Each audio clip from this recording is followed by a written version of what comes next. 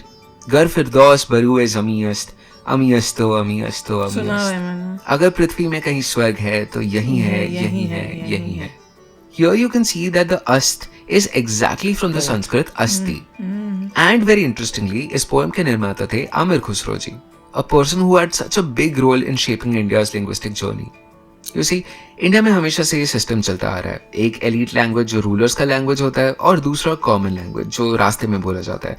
एक टाइम पे ये एलीट लैंग्वेज संस्कृत थी, आज ये एलीट लैंग्वेज इंग्लिश है, एंड मुस्लिम शासन के दौरान ये एलीट लैंग्वेज पर्शियन थी. सड़क पे बोली जाती थी अवधी, ब्रज, कन्नौजी, खड़ी बोली इत्यादि इत्यादि. क्योंकि इन फॉरेन रूलर्स को इन भाषाओं के डिफरेंसेस के बारे में इतना फर्क नहीं पड़ता था. They called all of them together in one word, Hindavi और हिंदी. आज जैसे इंग्लिश और हिंदी लर्न करना दोनों साथ में इज काफी कॉमन, उस टाइम पे भी अर्बन लोग were learning both Persian and Hindavi. कुछ ऐसे एनवायरनमेंट में पैदा हुए थे आमिर खुसरो जी. मेरे ख्याल से ही probably must have been like a पूर्व जन्म ऑफ टैगोर और शेक्सपियर और da Vinci, someone like that. Get ready for some bragging on his behalf. Amir Khusro was considered to be the founder of Qawwali, the inventor of the sitar, the founder of two musical styles, Khayal and Tarana. He was also fluent in Turkish, in Arabic, in Persian, in Khadi Boli, Braj Bhasha, Bhojpuri and Awadhi. Man, talk of a polyglot. Later in life, Khusro also became the devotee of Hazrat Nizamuddin Auliya ji, the Sufi saint of the Chishti order. अगर आप कभी दिल्ली में निजामुद्दीन दरगाह जाओ, then you will find him resting next to his master. Anyway, so Aamir Khusro जी ने एक ऐसा गजल compose किया जो कि हमारे डिस्कशन के लिए काफी इंपॉर्टेंट है. The ghazal is titled Zihal Miskeen, which is important because सुना है actually आप खुद ही सुन लो.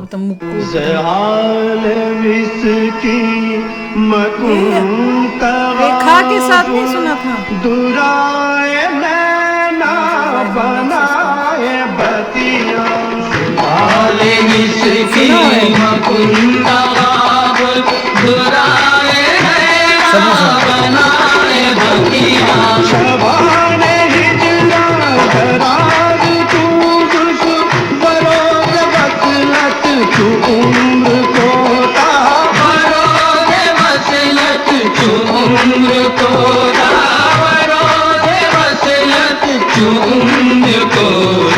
सखी पिया को जो मैं न देखूं तो कैसे काटूं अंधेरी रतियां. सखी पिया को जो मैं न देखूं तो कैसे काटूं, तू कैसे काटूं, तो कैसे काटूं अंधेरी रतियां. कैसे काटू रतियां. अंधेरी रात है. तो क्या नोटिस किया आपने? हम देखते हैं कि इस गाने में एक लाइन फारसी में तो दूसरा हिंदवी में, Correct. टेक्निकली ब्रज भाषा में. It is almost like a Farsi Hindavi sandwich. इस्लाम में सूफी मूवमेंट का कोर टेनेंट यही था कि इंसान से प्यार खुदा की इबादत का ही एक जरिया है. This was beautifully happening in parallel with the भक्ति मूवमेंट इन हिंदुइज्म, जहाँ भक्ति को मुक्ति का मार्ग बताया गया था. फारसी तो तब की एलीट लैंग्वेज थी, but because of this common interest in भक्ति एंड प्यार, फारसी हिंदी का ये सैंडविच दोनों मुस्लिम और हिंदू कॉमन लोगों को अपील करने लगा. हिंदवी में भजने और फारसी गजलों के मिश्रण से बने इस सैंडविच लैंग्वेज को 1740 में नाम दिया गया रेख्ता. फारसी में इसका मतलब है स्कैटरिंग, एक मिश्रण. अच्छा, let me show you a unique language used in poetry and आप मुझे बताना इसमें आपको क्या यूनिक लगा. अर्ज किया है, सजन आवे तो पर्दे से निकल कर बेहार बैठूंगी, बहाना करके मोतिया का पिरोने हार बैठूंगी. उनो यहाँ आओ कहेंगे तो कहूंगी काम करती हूँ, अठलती और मठलती चुप घड़ी दो चार बैठूंगी. नजीक में उनके जाने की खुशी सूं साध हूँ दिल में, भले लोगों में दिखलाने को हो बेजार बैठूंगी. ये लिखा था कर्नाटका के हाशमी बीजापुरी जी ने in the 1600s. He was a male poet, but ये पूरी कहानी is from the perspective of a female. इस गजल में वो लिखते हैं कि पत्नी कैसे बिहेव करेगी जब उसके पति घर आएंगे. नॉर्थ में गजलें एक पुरुष के पर्सपेक्टिव से लिखे जाते थे, बट साउथ में the perspective flipped. Plus you can see that the Hindi grammar here is little off with words like सू, हूँ, वले, उनो. That's because ये हिंदवी नहीं है, ये दखिनी है. The common tongue spoken in the south of India. फारसी और दखनी के कॉम्बिनेशन में लिखे इन फेमिनिन पर्सपेक्टिव वाले गानों को बाद में रेख्ती कहा गया, which later gained popularity in the north. जहां मुस्लिम्स अपने आइडियाज और स्टोरीज को भारत के जनसाधारण तक पहुंचाने के लिए फारसी और हिंदवी या दखनी का यूज कर रहे थे, वहीं Hindu artists during the Bhakti period continued to write in their local vernacular languages, free of any Persian words. For example, Mirabai in 1500s composed several देखी भी Krishna मैंने Bhakti movie. Geets, Free and of Persian Raghurdas, the influence. blind devotee of Krishna, उन्होंने Recommend compose book. किया था सुर सागर in ठेठ ब्रज भाषा. मोसों कहत मोल कौलीनो तो ही जसमत कब जायो मैया मोही दाऊ बहुत सिझायो. तो इन 40 में तो the सताए Sufi हो. poet Malik Muhammad Yeah. Jaisi composed Padmavat in Shuddh Awadhi, which was written in the Farsi script. Therefore, we see that parallel to Rekhta, Indian भाषाओं में भी लिटरेचर फल फूल रहा था without any influence of Farsi in it.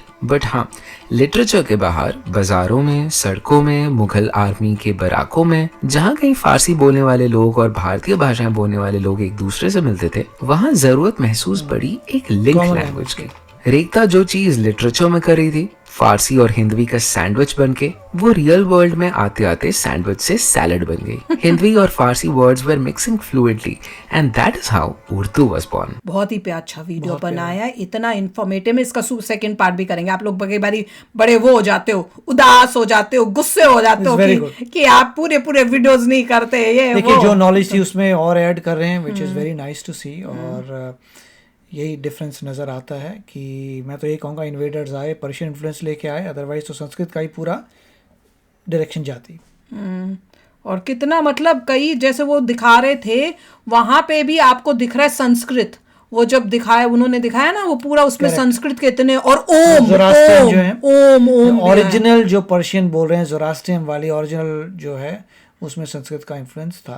I was so surprised, उसमें वो ओम कह रहे थे ओरिजिन ऑफ संस्कृत और पर्शियन सेम ही है, बट क्योंकि मुगल वहाँ से आए थे तो उन्होंने, वो अपनी टर्किश वगैरह बोलते थे, ओरिजिनली बाहर से आए बोलते थे टर्किश।